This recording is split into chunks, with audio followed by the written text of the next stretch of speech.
Hey, good afternoon from the beautiful foothills of the Catskill Mountains. This is Will from Catskills Outdoors, and we're sawing with the woodmizer mill here today.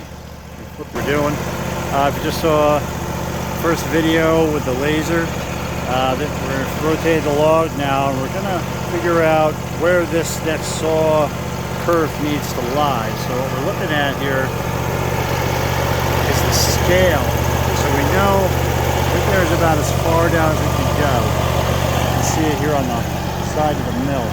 So we know we're going to have about, we want to do 1-inch boards, we'll say. We want to do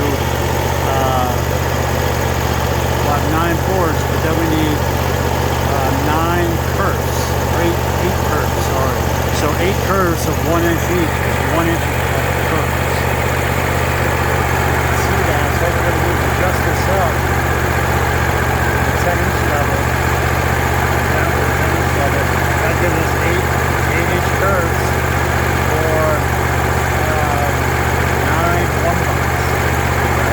Now you want to leave the bottom 2-byes. You want to make this all 2-by 4s. So we're going to take 1 inch off.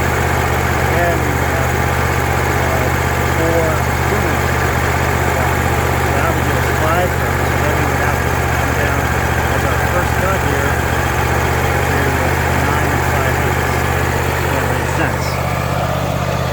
So that would maximize the lumber out of our board, or out of our log, almost a cant, here for our sawing. So we'll be back when we start chew this thing apart a little bit more and get down to a cant. Alright, thanks for joining us here on Catskills Outdoors, and we will be back with the next video shortly.